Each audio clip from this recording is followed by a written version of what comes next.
Good morning, ladies and gentlemen. Can I ask you to take your seats, please? Good morning. Week 8, the penultimate week of the term. You can just feel the buzz in the air.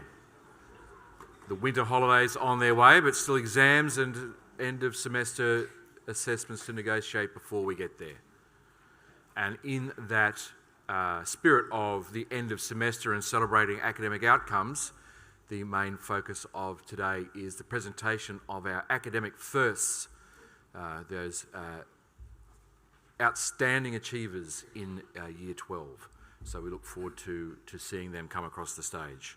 Also today we welcome back to the college the Milne family, and we will hear from Shaw House about their house charity and the good work that they're doing there. We'll also present some of our arts and culture leaders for 2026 as well. So it's a full assembly roster as per normal. So as we start and we prepare ourselves for prayer, let us first acknowledge the Turrbal people of these lands and waterways. Thank them for their hospitality. We show our respect to all First Nations people here in the room today with us as well. So let us begin with prayer.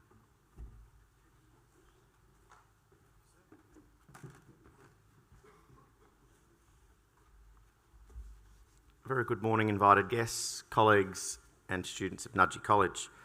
I'm aware as I stand and talk to you this morning, our Year 10 cohort are not here. And that's because they are on exam block in preparation for a really important period of their assessment. And therefore my prayer this morning pertains to not just our Year 10s as they approach these exams and assessment, but all of you as you enter this incredibly important time of the semester. And rather than just going straight to prayer, I want to tell you the story of a saint who I'm suggesting that many of you may not have heard of before. But he happens to be the patron saint of examinations. So if ever you were going into an exam and you were particularly nervous or unsure, you would pray to Saint Joseph of Cupertino, because he is the saint that is said to be able to really support us in that space. And the reason for that is because in the 1700s in Italy, this man named Joseph of Cupertino really wanted to be a priest. Back in those days, it was a profession that was highly sought after. But Joseph of Cupertino had a lot of problems with learning. Easily forgot information that was given to him, was quite clumsy, didn't even have the qualifications to be a shoemaker at the time. And of all the scriptures in the Bible, there was just one that ever stuck in Joseph's mind. But as he entered this exam to become a member of the clergy, he realistically knew that of the thousands of passages, the chances of him getting the only one that he knew about were incredibly remote. But as the blessings of the Holy Spirit would have it, when Joseph opened the exam, indeed the passage that they were asked to critique was his one and only. And it's because of that, if you will, that good fortune, that luck, that extreme happiness that he got from that one exam, that St. Joseph of Cupertino is said to be the patron for that. So, gentlemen, as we see on the next slide, you'll note the prayer. And above the prayer, there is a picture of St. Joseph of Cupertino as he holds 3 textbooks as that patron of examinations. And I'll say the prayer, but I invite you to join with me in making the sign of the cross. In the name of the Father, and the Son, and the Holy Spirit. Amen. Dear Lord, as we prepare for these exams, calm our anxious thoughts and steady our nerves. Grant us a clear mind, the ability to focus, and the wisdom to recall everything we have studied. Guide our hands and help us to do our very best. And live Jesus in our hearts forever. In the name of the Father, and of the Son, and of the Holy Spirit. Amen. Gentlemen, just a quick notice from me pertaining to all things prayer, if you will. This Friday will be our last Friday prayers of the term. So the Mission and Identity Prefects have done a sterling job this year of encouraging Nudgee to be that authentic faith community. So at first break this Friday, I know you'll be wearing blue and white in the lead up to Terrace Round. I know that at second break, the grandstand will be full for boys at cheering practice. But I warmly invite you to attend the chapel service as the boys lead us on a prayer around unity and brotherhood and that sense of exams coming up. So this Friday, first break, please join the Mission and Identity Prefects in the chapel. Now, gentlemen, I mentioned St. Joseph of Cupertino. He is very different to the St. Joseph that is the earthly stepfather of Jesus Christ. Yet that person, St. Joseph the carpenter, is the patron of obviously St Joseph's Nudgee and St Joseph's Gregory Terrace, who we play against this Saturday. And the reason I'm talking a little bit about Terrace Round is it leads nicely into my one solitary culture of kindness from the week just gone. I have endless, but given the complexity and busyness of today's assembly, I want to focus on just one. The image that you'll see here I took on Saturday at the post-match function in Ryan Hall. This image has Year 5 boy Tom and Year 12 student Phoenix. And in my football opinion, having watched all of the first 11 games this year, I would suggest that Phoenix has probably been the most consistent player of the first 11. You always know what you're going to get from Pheen. He's consistently performing at that 9 out of 10 level.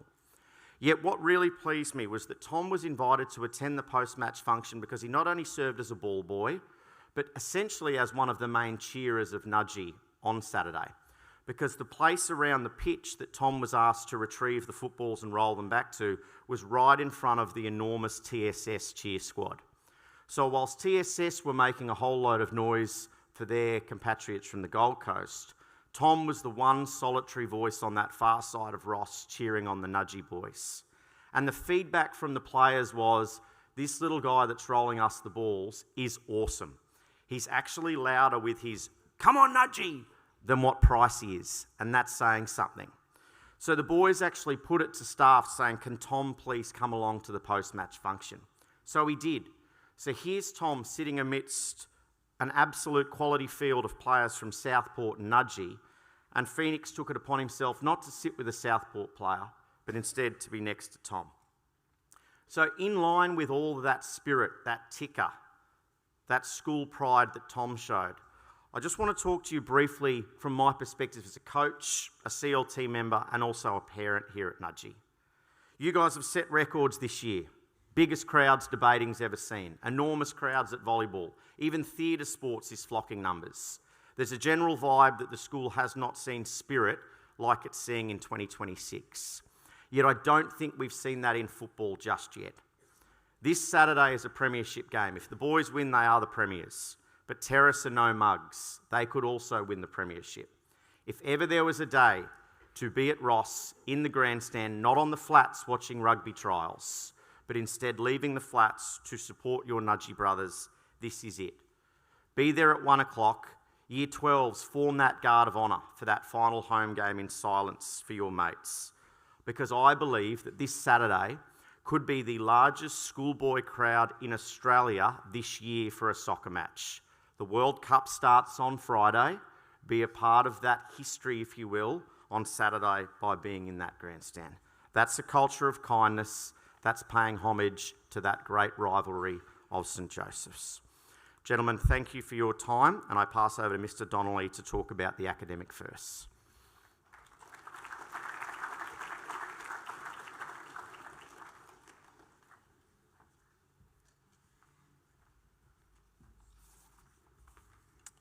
Good morning, Mr. Thompson, CLT, special guests, parents, teachers, and men of Nudgee. This morning, we are recognising the 2026 academic firsts. Before I begin, I'd like to invite Mr. Thompson to the stage to congratulate these young men. The Academic First program aims to recognise the achievements of St Joseph's Nudgee College top academic performers. In particular, there are 2 criteria for our grade 12 men. They must be in the top 5% of their cohort for their raw scores, and they must be able, based on their subject choices and their achievements, to be eligible to possibly achieve a 99 ATAR. To be clear, this is an extremely difficult task and reflects the incredible work ethic these boys display. This year, there are 18 boys recognised in their first round of the Academic First, which is more than we have ever had recognised in a calendar year. While we congratulate these 18 boys today, the program is revisited after each assessment, and therefore there is an opportunity after the completion of IA3 for more boys to be recognised as part of the program. The first group of our 2026 Academic Firsts are Gilly Allen, Ethan Andrews, Jacob Brown, Hayden Burke, Ethan Cockburn, William Dallymore, William Dawson, Jeremy Deacon, and Matthew Fuller. Can we please congratulate the first group of academic firsts?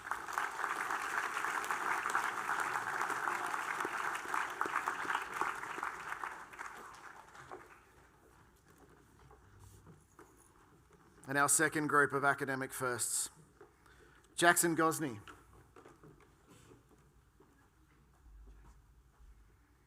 Cooper Keel.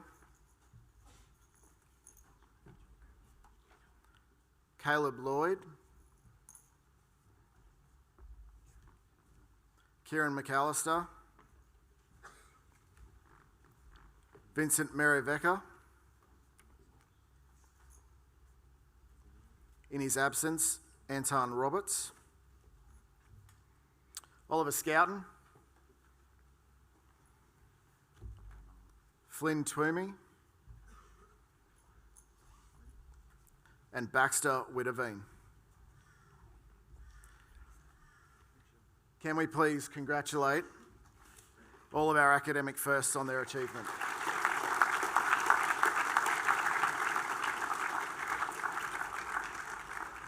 I'd also like to remind all of our Year 9 to 12 students about our Nudgee College Futures Expo next Monday afternoon. With over 30 exhibitors, including employers, tertiary institutions, and other pathway options, it's a great opportunity to gain more knowledge and insight into potential pathways. And to our Year 10 men, there'll also be a senior journey planning information evening commencing at 5 o'clock for you and your parents. Thank you very much, and I'd like to invite Ethan Andrews to the stage.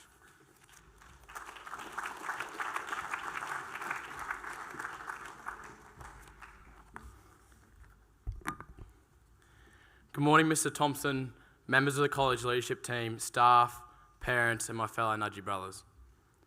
A few weeks ago, I attended the funeral of Alan Doxey. Many of you would remember Alan from the start of the year when I shared his poem, Old Friends, at our first assembly. Alan graduated from Nudgee in 1954, and more than 70 years after leaving this place, he was still writing about Nudgee and still talking about his mates. What struck me the most that day wasn't the funeral itself.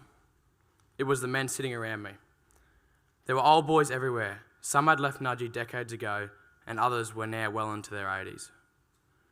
Many hadn't sat in a classroom together since the 1950s, and as the funeral began, some of these men were struggling to hold back tears.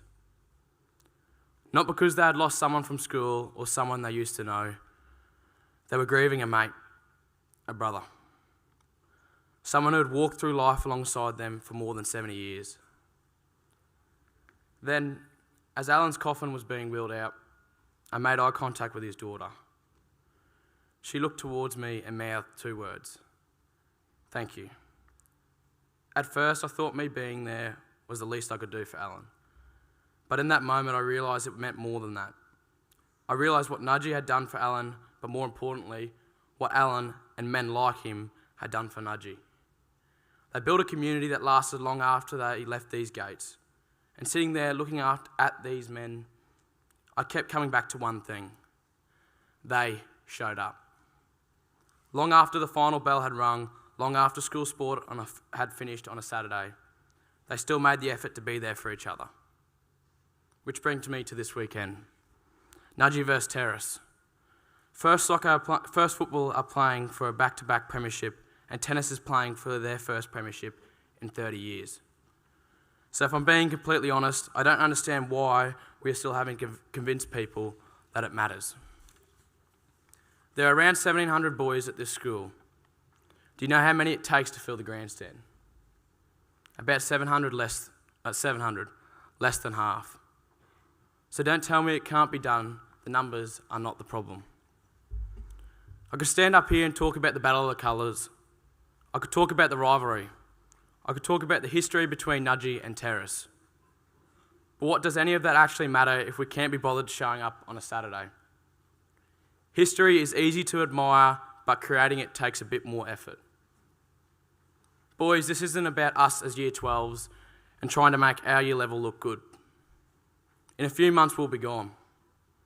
It's about the standard we leave behind because we don't want younger boys thinking it's normal that we have to beg people to support each other.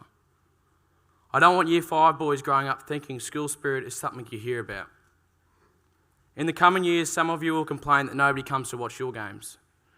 Maybe you'll have a point, but support goes both ways. You can't expect people to show up for you if you've never shown up for anyone else. That's just reality. In saying that, let's give credit where it's due. This year we packed out debating in numbers that probably haven't been seen before.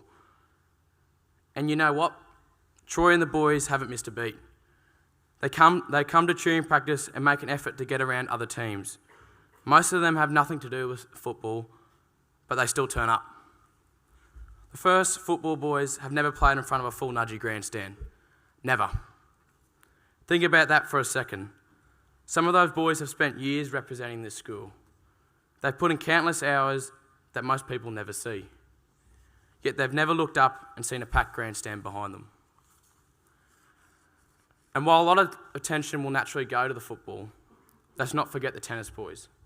This Saturday, they have the opportunity to win Nudgee's first tennis premiership in a long time. Most of us weren't even born when Nudgee last won one.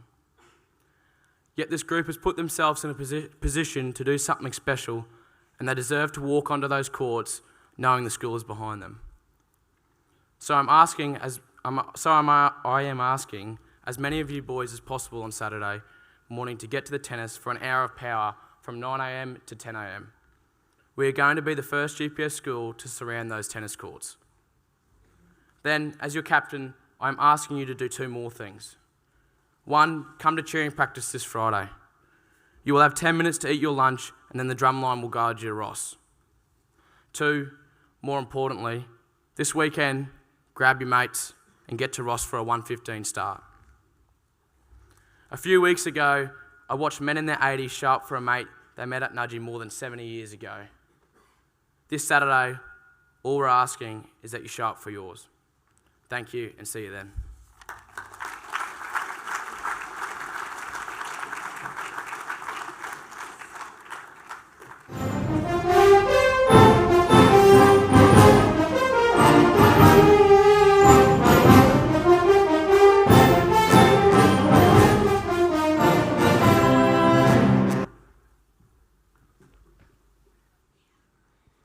Good morning, everybody, and welcome to the Term 2 edition of On the Couch. Again, I'm joined today by our sports prefects, Will Dawson, Riley Boone, and Charlie Henderson. Welcome, boys. Thanks, Theo. There's been so much going on this term, and it's so great to get up here and put a spotlight on some highlights across the programs. Let's start with tennis. The first 4 undefeated so far, and the program as a whole is absolutely humming. Will, can you please fill us in on what's been happening on the court? Yeah, the tennis program as a whole has 160 boys playing this year, making it the largest program in the GPS. As far as individual shout-outs go, you can't look past Pratik Navin, finding time between boosting his world ranking to stay undefeated in the GPS. Also, the 9As are undefeated this season, heading into terrace round next week. Sam Rafter, Year 7, is off to the state primary school champs as part of the Met North team. And with a last name like that, he seems destined for big things. The 2 Charlies, Stewart and North, have been putting in massive efforts to play their own games and then sub into teams of any year levels as well. On the senior side, Ollie Walker and Angus Kovac are naturals after not touching their rackets for a while. I've also seen that Friday friendlies have been a huge success, with massive numbers of future tennis stars having a hit under the lights. Yeah, the Friday Friendlies League has been awesome, with all the Year 5s making huge improvements to their game. Some of the standout players have been Bronson Bell, Jensen Cheng and James Russell, who've all shown awesome attitude and energy on the court. And Booney, we know that the first 11 are having an unbelievable season as well, and we've just heard a great call from Ethan to get the boys down this weekend. Unfortunately, you've spent a fair chunk of it on the sidelines with injury, but the silver lining is you've been able to get out and see a lot of other games from the program. So who have you spotted playing some good football in those young age groups? Yeah, absolutely. I've seen Ethan Orango from the 8As. He's been on fire this season with his ball skills being on a really good display, so it's good to see, Ethan. Well done. Harry Lane from the 5Bs. His commitment and drive has been on display throughout the term, and it's really inspiring for his teammates. And Darcy Misso from the 11Ds has been a goal-scoring sensation this year. I saw him score 2 goals the other week, and wow, I was impressed. I heard there's a bit of a superstar Year 7 team running around putting up cricket scores. Have you seen them in action? Yeah, I have. The 7 Silver team with Digby Adams, Luke Turner and Charlie White leading the charge. Between round 3 and 5, they scored 45 goals and only conceded 2 across 3 games. One match was a 22-1 win against Bidge, which came on open day. So I'm sure that we got plenty of more enrolments off the back of that one. And then one final shout out to a really big supporter of the Nudgy program this year so far has been Benji Brandt, who's been sidelined due to injury. So well done, Benji, for getting around the boys, and they really appreciate it. Thanks, Riley. And just touching on a little bit of personal success for you, Hendo, and Spencer Green being named in the Australian under-19 team to go to India. Do you want to just fill us in on what that looks like and how you're feeling? Thanks there. So Spencer and I have been lucky to be chosen in a squad to tour India in September. It's at a 20-man squad at the moment, but it gets cut to 16 in July, and we go for a month, I think, from September to October, and play 3 ODI games and 2 test match games. So yeah, it'll be good. Outstanding. Sounds like an awesome opportunity. Well done. Congratulations. All right, to finish off, we'll go to our quickfire round where all of you have a chance to answer here. And firstly, we've got the Football World Cup kicking off this week. So I want to hear 2 things from you. Firstly, who do you think will win the whole thing? And what's your predicted score for Australia's first match against Turkey this weekend? Well, I've got English blood, so I reckon the Cup's got their name on it. But I've also got a good feeling about the Aussies game, so I'm going to go with a 3-1 win. Look, I think recent Premier League champion Martin Odegaard, shout out Arsenal fans and Mr. Christensen on your win there, is going to lead Norway to a victory and I think a 1-0 win for Australia. I'm probably going to say Portugal. I'd love to see Ronaldo win a World Cup, and I'd have to say 2-1 to the Aussies. All English fans think it's coming home, don't they? Do you think you'd have more chance to return a serve from Pratik Naveen or save a penalty from Zach Harrison? I've definitely got no chance of getting one of Pratik's serves back over with my coordination. But I think I could have a stroke of luck and get my body in the way of one of Zach's penalties. But the chances are pretty slim either way, I reckon. Yeah, no, I saw Pratik on the weekend and there's no way I'm returning a serve like that, so no chance. But I'd have to back myself against Zach Harrison saving a pen, even though 3 out of 4 of his goals this year have been a pen. I still think I'd save one. Judging from my goalkeeping performance earlier this term, I would have to say a serve from Pratik. And we, of course, had the GPS cross-country earlier this term. I want you to tell me how fast you can run a 3K, and I'll tell you what place you would have come in the under-11s GPS race. I think I'd probably scrape by at about 14 minutes, I reckon. Yeah, I ran a 10:20 in the Year 12 3K, so I think I'd fare okay. I think I'd be about 13 minutes, something like that. So, Riley, you would have ended up on the podium, but the other 2 boys would have been in the 50s and 60s. Some pretty fast under-11s running around out there. And finally, what would be your go-to celebration after a match-winning ace or a last-minute goal? And feel free to get up and show us if you like. I'm a big fan of Ethan Strange's headbutt Sally, but unfortunately I don't think we've got a ball up here for me to do that for everyone. You can still show us. No, that's all right. Maroons fans not too keen on that one. Look, I don't really score goals. I haven't scored since Year 7, but I'd have to say I'd have to go with Mbappe's signature Sally there. I'd probably say like the Brett Lee chainsaw, something like that. Oh, Yeah, go ahead. We love it. All right, that'll do us for this edition of On the Couch. Will, do you have a final message for the boys? Yeah, just make sure to get out and see our Term 2 sports in action, boys. We can really have a more exciting last couple of games lined up with both first teams undefeated heading into Terrace this week and BBC the following. So just make sure you make the most of it by getting around your mates at school who have big games coming up. Thank you. Thank you very much.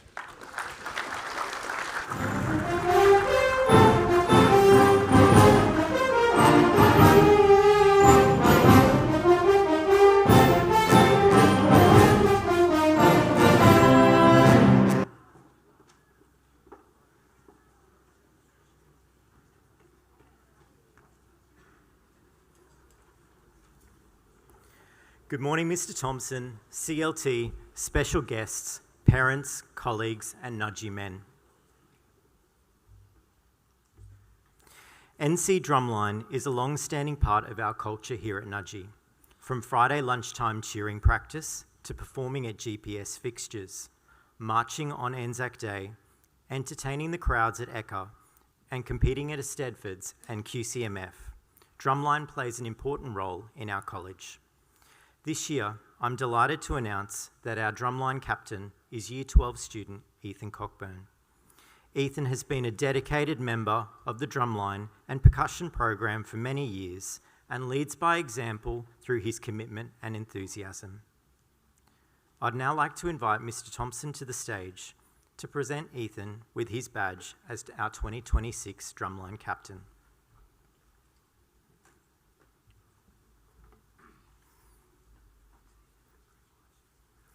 Please congratulate Ethan.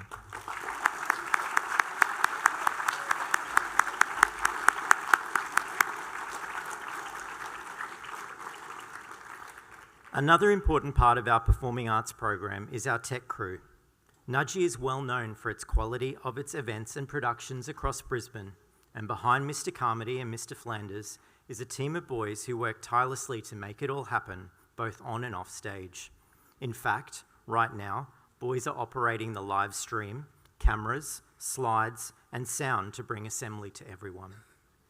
Leading the team this year is our tech crew co-captains, Year 12 students Sam and Tom Duffy.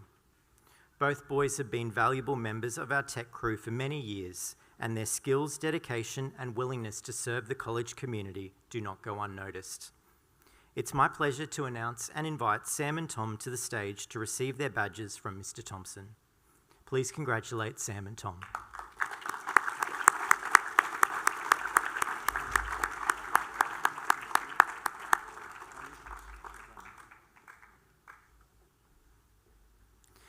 Thank you, Mr. Thompson, Ethan, Sam, and Tom. Now on to our Term 2 Performing Arts highlights. Writer's Circle. A final reminder that the Maggie Shaw Writers Creative Writing Competition is due this Friday. At the moment, we have over 150 entries, which is fantastic. The Maggie Shaw competition is the college's premier opportunity for young writers to share their creativity, imagination, and voice with the wider community. This year, entries will be judged by an outstanding panel of authors, educators, academics, and community leaders. Whether you have been working on a piece for a few weeks now or only just started, it would be a great idea, and we strongly encourage you to submit your entry. Some of the most memorable stories begin from a simple idea and the courage to put it on the page. Please consult the student notices for the competition entry pack for further information. In debating, congratulations to all our students who have represented the college throughout Term 2. Our participation in the Queensland Debating Union has been excellent. Congratulations in particular to our Year 8, Year 9, Year 10, Year 11 and Senior A teams who have all progressed through to the QDU finals next term. This term we've had a number of masterclasses and development sessions which have provided students with valuable opportunities to refine their speaking, argumentation, teamwork and confidence. Thank you to the students and staff who have contributed so positively to the debating program this term. In chess, we've seen a very active and exciting program. Students have competed in inter-house chess, external competitions, weekly training, and our inaugural Staff First Students competition. Congratulations to Shaw House for winning inter-house chess this term. Our Staff First Students competition was a highlight. While there was some tough competition, the student team ultimately came away with a very convincing win. Congratulations to all students who were involved. If you'd like to learn more about chess or register your interest for GPS chess next term, sign up in Student Cafe. In esports, we've seen excellent participation and energy through our junior inter-house competition, as well as involvement in the Term 2 Fuse Cup. Congratulations to Riley House for winning the junior inter-house competition. Music has seen a very busy and successful term, with several key performances including our college Anzac Day ceremony, Open Day, Showcase, and how can we forget Rock Band 2, and many memorable assembly performances. A special congratulations goes to our drumline again, who represented the college by marching at the Anzac Day ceremony in Brisbane on Anzac Day. Well done also to our junior concert band, who received a silver award last week at the Queensland Youth Music Awards. A particular highlight of the term was our hot potato incursion. Our music students had the opportunity to workshop and perform the piece Mystery Man by presenting it to our Year 5 and 6 students. It was a fantastic experience for everyone involved. I was especially proud of the feedback we received from Hot Potato Band. They were incredibly impressed with the quality of our student musicians, their enthusiasm, engagement, and the quality of their performance. Even the energy and participation shown by our wonderful 5 and 6s were unnoticed. Congratulations to our Senior A and Junior Theatre Sports teams, who both successfully progressed through the first round of the Queensland Youth Theatre Sports competition and will compete in the semi-finals next term. I was incredibly impressed with both teams and the way they embraced theatre sports games with creativity, outstanding teamwork, and a genuine sense of fun. A huge thank you goes to our coordinator of theatre sports, Miss Kilgour, whose skills, expertise, and dedication continue to provide fantastic opportunity for our boys. Make sure you mark in your calendars Tuesday, 28th of July, when Nudgee will host the Senior A Theatre Sports semi-final in Teeny Auditorium. Would love to see plenty of support there. Over the holiday break, a group of performing arts students from years 9 to 12 will head to Sydney for a week of exciting experiences and workshops. The tour includes visual art workshops at the Sydney Art School, music workshops at the Sydney Conservatorium of Music, and drama workshops at NIDA, the National Institute of Dramatic Art. One of the highlights of the trip will be our visit to Belvoir Street Theatre, where we will meet Old Boy and artistic director Eamon Flack, and he is the author of our college song, Sign of Faith. The group will also enjoy a wide range of class performances, including Bell Shakespeare's Macbeth, The Lion King at the Capitol Theatre, and the Sydney Symphony Orchestra performing How to Train Your Dragon 2 at the Sydney Opera House. Of course, there'll be plenty of time for fun. We'll be jet boating on Sydney Harbour, visiting Taronga Zoo, Luna Park, and a range of other activities. A huge thank you to the wonderful Arts Committee, whose fundraising efforts provided vital support to make this opportunity happen. Looking ahead to Term 3, there's plenty to be excited about in our performing arts. Our students will be competing in GPS chess, Redlands Eisteddfod, Logan Eisteddfod, QCMF. We also have our college oratory competition, the Maggie Shaw Awards ceremony, theatre sports semi-finals, QDU finals, and participation in the Fuse Cup. Our major event will be the Nudgee College Arts Gala on Friday 21 and 22 August. The gala will feature more than 200 pieces of professional artwork alongside outstanding student artworks, as well as drama and music performances.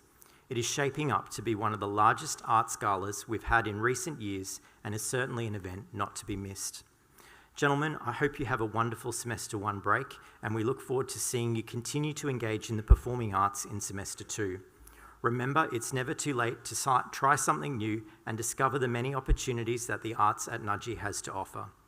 Thank you, and I'd now like to invite George, Joe, and Sam, our 2026 College Prefects for Community and Wellbeing, to the stage.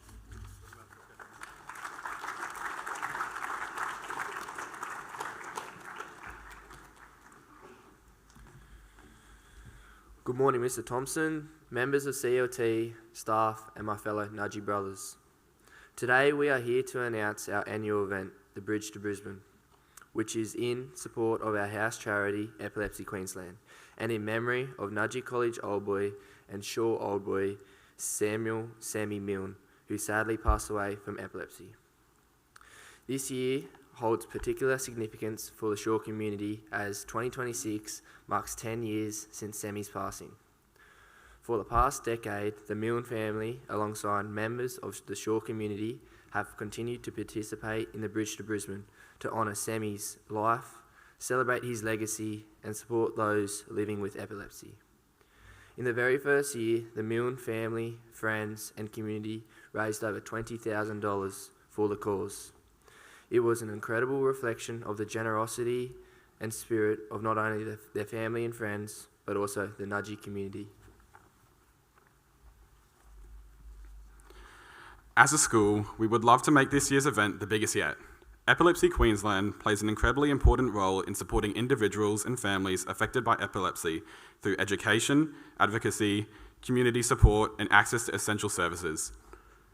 The work they do helps improve the lives of so many facing the daily challenges that come with the condition. Every registration and donation made through this event goes directly towards supporting their ongoing work and making a real difference in the lives of others.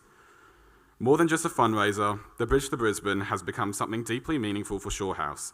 It is an opportunity for our community to come together, remember one of our own, and show support for a cause that continues to impact many families.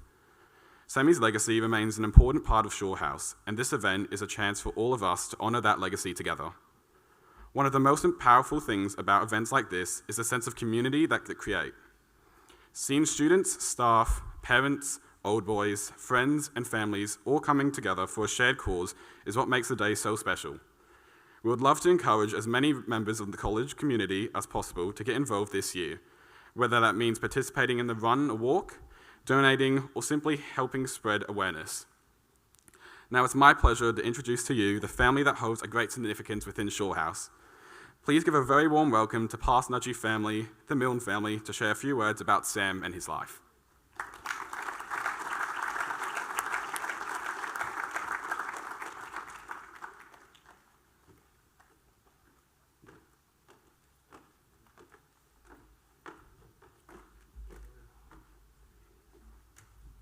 Morning all, thank you for having us. My name's Jake Milne, I'm a 2010 old boy. Beside me is my sister Shay, my father Greg and my mother Sharon. I'm not here to talk about myself, we're here to talk about Sammy Milne and epilepsy. He was a 2013 old boy. Let's bring my notes up actually, because I could ramble here. 2013 old boy. He started his journey just like most of you young men here at the college. He loved his sport. He played first 11 cricket, second rugby, seconds for rugby. He wasn't quite as smart as me, but he was very capable in the classroom and he made the most of every opportunity that this school gave him. What made Sam's journey a little different is he had epilepsy. He wasn't born with it. In about 15, when he was 15, he was on holiday with the oldies over in Fiji and suffered his first seizure. It's a neurological condition that affects the brain and causes recurring seizures. It impacts around 250,000 Australians and more than 50 million people worldwide. For many people, it brings uncertainty and challenges that most of us never really have to think about. Something as simple as playing sport, driving a car, or going about your day can come with added risk and consequences. But if you knew Sam, you'd know he never let epilepsy define him. As I mentioned earlier, it certainly didn't stop him chopping blokes on the footy field. I remember one day, all the time actually, when he was playing footy, I'd always be watching the game and always keeping an eye out on him on the field. He'd sometimes go down with a seizure and I'd run out there and help him off. Before long, we'd be laughing and I'd be telling him he only went down because he got run over. But what made the biggest difference for Sam was the people around him. And those people were his Nudgee mates. While he was at Nudgee, his friends looked out for him, they learned about his condition, supported him when they needed help, and most importantly, treated him exactly like everyone else. They didn't define him with epilepsy, they defined him about the person he was. And that support didn't stop when school finished. One of the great things about Nudgee is the 10,000 brothers. As you all know, it's not just a saying, and you'll all learn to know that it's a community out long after school. Sam experienced that firsthand. His Nudgee mates continue to support him, check in on him and stand beside him through life's challenges, not just standing together when things were easy, but showing up when things were real hard. Sadly, Sammy lost his life to epilepsy 10 years ago. His passing was a reminder of something many people don't realise. Epilepsy can be a serious condition. While most people with epilepsy live full and active lives, there is still so much we don't know, which is why awareness, education and research remain so important. Every year to honour Sam, we continue his legacy. Our family and friends, through the help of Nudgie, especially Shorehouse and Miss Mann, and the boys here behind me, take part in the Bridge to Brisbane as Team Semi. We raise money and awareness for epilepsy, raising fund research, education and support services for individuals and families that live through the condition. The school has all the details, Miss Mann especially, and I just want to, on behalf of my family, thank you so much for everything that you've done for us. And we'd love to see our numbers continue to grow this year. If you'd like to join Team Semi, we normally wear a shit shirt. Mum said don't use that word, but we use a bad looking shirt and we get out there and run together so everyone knows who we are. It brings family together, old boys and members of the wider community, and it reminds us that one person's story can have an impact on so many others. I just want to leave you all with a message today. You never truly know what someone beside you is going through. The person sitting next to you in class, standing beside you on the football field, or walking through these school grounds may be facing challenges that you don't know about. A small act of kindness, word of encouragement, or simply being there for someone can make an enormous difference. That is what Sam's mates did for him. That is what Nudgie taught him. And that is what being 10,000 brothers is all about. I'll see you all at the 10K start line if you own a pair of joggers, which I know most of you do. And get out there on the weekend and fill the grandstand. Cheers.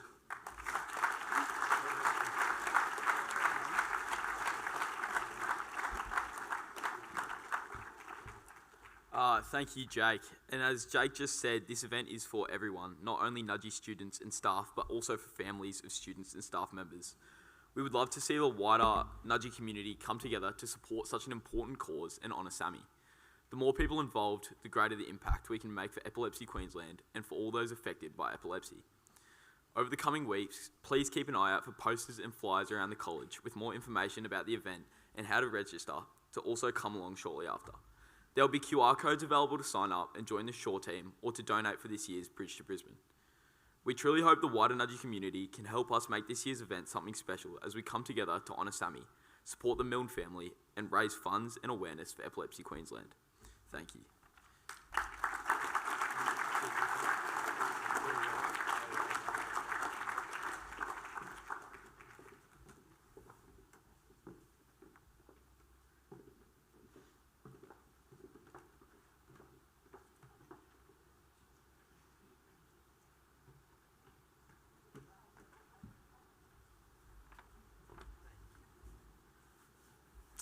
Good morning to our special guests. Good morning to my valued colleagues, and good morning, gentlemen of Nudgie College. Thank you very much, Jake, for those wonderful words, even the one that you corrected.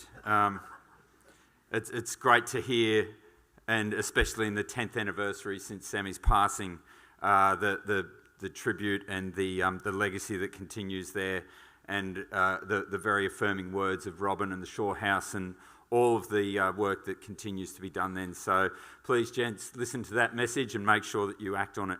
I'd like to say congratulations to our academic firsts, and it's wonderful to see all the gentlemen walk across the stage here. But one thing that really stood out for me was their adaptability and their commitment to other areas within the school. And it really is a great message there, fellas, that your academics will only improve the more you are connected and the more you are committed to other things. It's about finding balance in life, and obviously those young men have found tremendous balance to be in that very esteemed group of academic firsts. So congratulations to all of those involved. Ethan, I want to thank you for your wonderful leadership. That was an incredible address to our assembly and a beautiful tribute to an incredible man, Alan Doxey, and one who I had a great relationship with as well. He would often, he'd probably send twice a year, and I'd think that something was wrong if I didn't get one, but I would often receive these bulging envelopes with a handwritten letter that included all of the poems that Alan had written during his time at Nudgie and also as a subsequent old boy across the many, many decades since he left our beautiful grounds and until the day of his recent passing. I was very saddened to hear when I was overseas that he did pass away. So thank you very much. And that message, most importantly, that Ethan did echo there, that's one that you all need to to act upon. It was a real call to arms, gents, so make sure that you're doing that. Won't take too long today. It's been a wonderful assembly. There's lots of things that we've been able to celebrate and hear about. But I'm going to start with two very positive messages, and then I'm going to finish with something that I want you to give very strong consideration to. And quite often we receive emails at the school here by members of the general public or members of other school communities that we've been involved in interactions with. And I was very happy to receive two of those emails across the last 2 weeks. So I'll read the first one for you. This is from the head of Year 11 at Wavell State High School, a gentleman by the name of Mr. Nelson. Good afternoon. I'm writing to acknowledge and commend two of your students, Mana and Zek, who attended Wavell High School homecoming event last night. Following the completion of the homecoming, both students voluntarily remained behind and assisted Wavell State High School staff with cleaning rubbish from the venue. They did so without being asked and displayed a genuine willingness to contribute positively to the event and support our staff. It was particularly pleasing to see students from another school demonstrate such initiative and respect for both the venue and those involved in organising the event. The conduct of these students is a credit to themselves, their families, and the culture that St Joseph's Nudgee College is clearly fostering within its young men. So I would like to also, on behalf of the entire school, thank those gents for being a wonderful ambassador for our school, even though they weren't in uniform, even though they weren't there representing our school. As I've said often, regardless of the colours that you are wearing, you are known as a Nudgee man, and everything that you do is a reflection on us. So well done, gents. Second email. Dear Mr. Thompson, I was a student at the college in the late 1990s before ultimately transferring to St Peter's College in Indooroopilly in Year 11 due to the challenges affecting the wider Nudgee student cohort at the time and my experience. I felt compelled to write after an experience earlier this evening that genuinely surprised me. I encountered a group of Nudgee boarding students, likely from the junior years, at the Boondall Night Owl, and despite a long queue of students, they politely insisted that a lady ahead of me and I move in front of them. It was a small gesture, but one that reflected a level of courtesy and awareness I would not have previously associated with the college. The Nudgee that I recall was sometimes known for students acting in ways that did not shine a great light on the school when they were in public. Please extend my thanks to those students and their boarding master. In the more than 25 years since I left the college, I would not have expected to witness such conduct. Over the years, I have, with some reluctance, advised friends and colleagues to consider alternatives to Nudgee when discussing schooling options, given the significant disconnect between the college's branding and the reality that I remember during my time there. However, experiences like this suggest the college is moving in a more positive direction. Yours sincerely. So 2 wonderful emails there. And all of those who were involved, I'd like to extend a personal thank you for that. And like I said, it is not just those 2 emails. We have lots of examples of wonderful things that you young men are doing to make sure that you reflect well upon those that you encounter. We say it often. You will be the happiest in your life when you make a focus of all that you do, ensuring that others are better off for having encountered you. And that can come in very small things, small gestures, like saying thank you or saying hello to people. The end of Jake's message there that he spoke about, you don't know what others are going through. And it could be that quiet and beautiful word that you share, or a smile that you share with another person that could really make a person's day. So please remember that.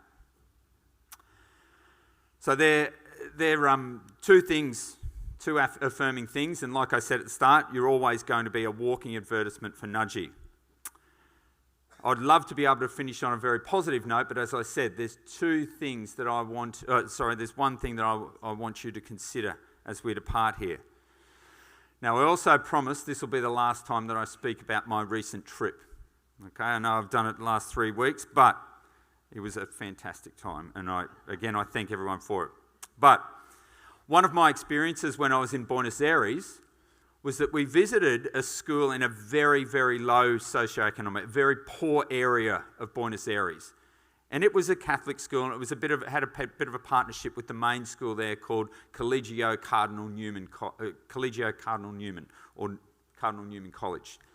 And so we got on a bus and we travelled from Cardinal Newman College and we went to an area called Tigre in Buenos Aires, and there was a school by the name of Colegio San Pedro Claver.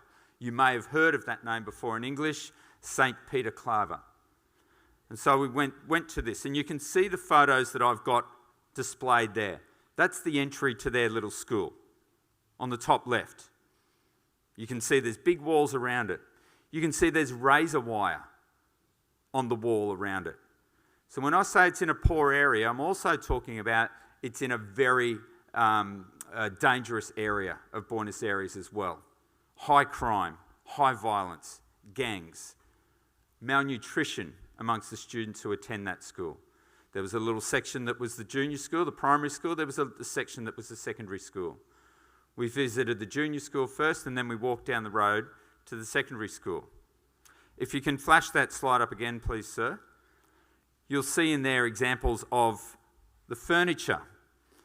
So I saw that furniture and I thought, I don't think I've seen that in any sort of form except maybe in nudgy magazines from the 1950s or 1960s.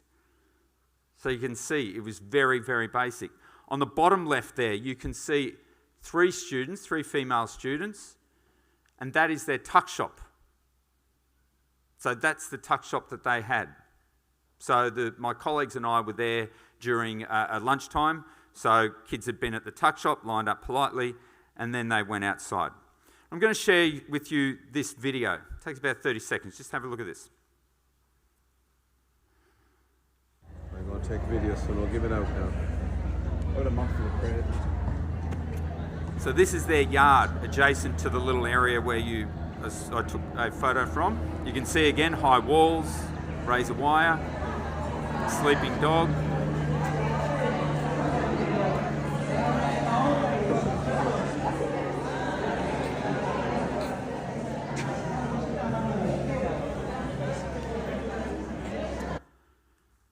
Thank you. I took that video just after lunch had finished. So all the students had had their lunch, they'd gone outside into their yard that you saw there.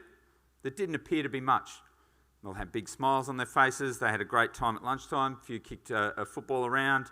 They had a foosball table that they took outside and they played with that. Some just sat around under the trees that you could see there. But one of the things that I noted in that video upon viewing it for a second time was there was 2 bits of rubbish in the entire video, right at the end there, just at the entry between the outside part and the inside part. As I said, they didn't have a lot at that school, but they were immensely proud of the school and they were doing their best to make the most of the opportunities that they were presented. Show you this next slide. Absolutely beautiful. The envy of just about anywhere in the world. You probably could not get a school with more beautiful grounds, with more beautiful buildings. Always impeccably kept by the many staff who look after it. As I keep on saying to you all the time, it is a privilege that you go here. It is not an entitlement. We are all very lucky to be part of this incredible community that this year celebrates 135 years. We hear it all the time in the messaging, how immensely proud you should be of this place. And even data shows us how proud you are. That next slide, if you could flash that up, please. This was from a recent survey. Now, thousands of students around Australia take part in this survey. But you can see there SJCN, so that stands for St. Joseph's College Nudgee, and you can see the results there. And those figures are out of 7. So when it comes to, I'm proud to be a student at this school, 6.39 out of 7. So that's out of 200 boys that were surveyed from this grade at Nudgee College. That's a pretty good result. It's an exceptional result. It was actually the highest result of all the thousands of students who were part of this survey. And lots of other things there that you can see that indicates that we're very proud of this school. And so, fellas, I end with you today just to go to this next slide. And I could have taken these photos nearly any time, sadly, around the school. There we have on the right-hand side, where hopefully some magic will happen this weekend. But we all talk about the sacred nature of Ross Oval, how beautiful it is. Yet first thing this morning, when I'm there watching our first 11 practice in the pouring rain, there's rubbish around the outside of it. And I don't have to look far to go into gardens and see rubbish in those gardens. Likewise in the learning centre, whether I'm on duty or other teachers are on duty, rubbish that is around. Boys, if you are genuinely proud of this place, like those students at Collegio San Pedro Claver, you would do really simple things and pick up after yourself. And I thank all of those who do that. And I thank those who stand up to their friends that leave things behind. But we are better. You are better. We need to be better. I'll leave you with that consideration, gentlemen. Best of luck to all those taking part in events this weekend, particularly our first 4 and our first 11. Look forward to seeing you around through the week. Thank you.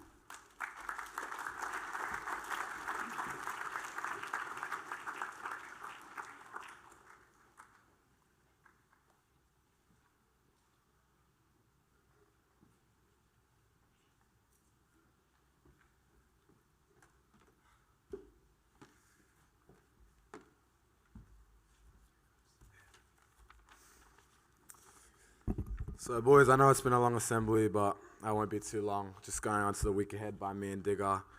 Before I get to that, I'd just like to thank our guests for coming and our parents, and I'd like to give you an early departure if you'd like to make your way to the right. Thank you for coming.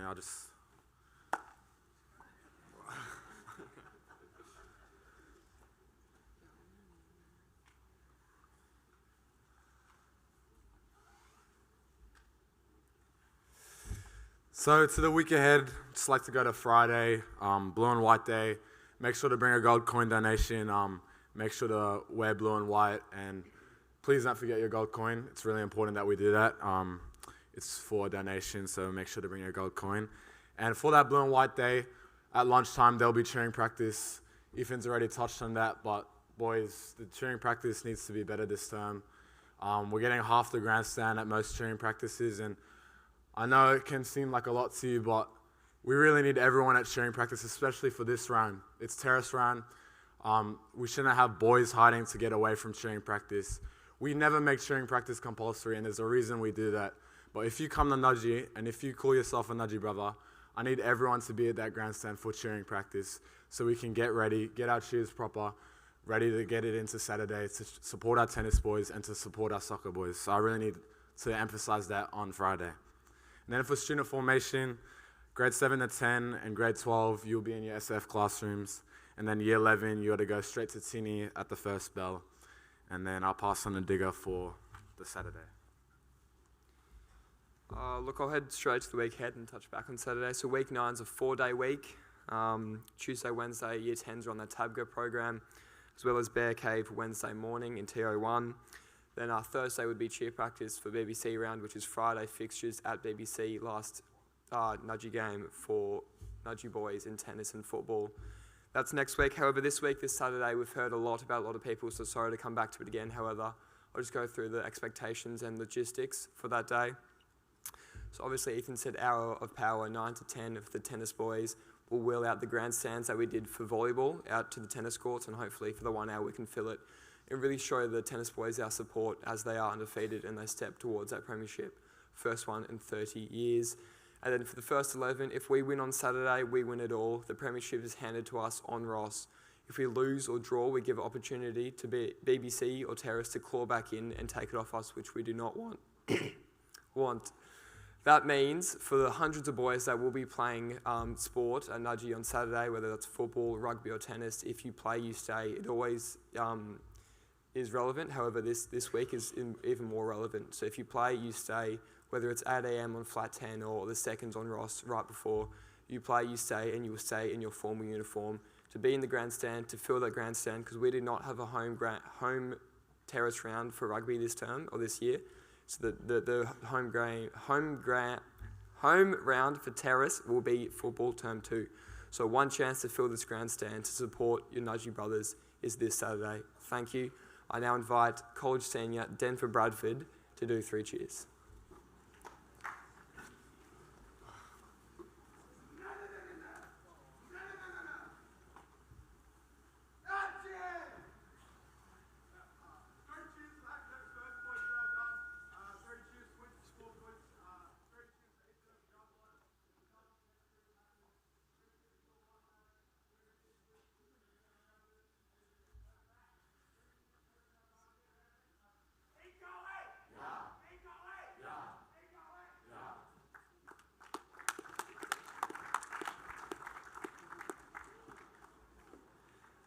Thank you, Denver, and thank you, gentlemen.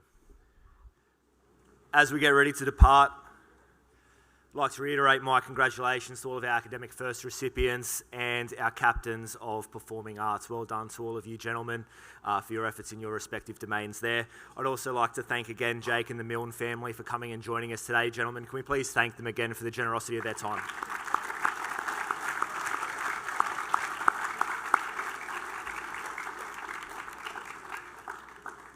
And looking forward to seeing a cast of hundreds of Nudgee boys in the Bridge to Brisbane. A couple of last notices before we go. We mentioned Blue and White Day on Friday this week. A couple of things that should go without saying, but remember, as part of Blue and White Day, you must have sleeves, you must have enclosed shoes. I know it should go without saying, but a timely reminder for us there. If you are an academic first recipient, please stay behind at the end of this assembly as well so that we can grab a photo of you. So that's all academic first recipients. And last one is, it's a pretty wet day out there at the moment, so please make sure when you're out at both breaks today that you're respecting the environment, you're respecting each other, and you're respecting the directions of staff out there as we likely move to more enclosed and covered areas during morning tea and lunch. All right, that brings us to the end. As we dismiss and as I call each house, please follow the directions of your house deans. Today we're going to start with Barrett House. Thank you.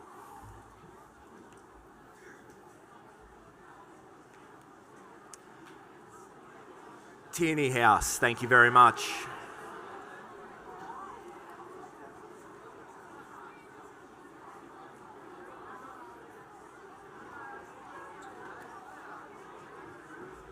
Ross House, thank you.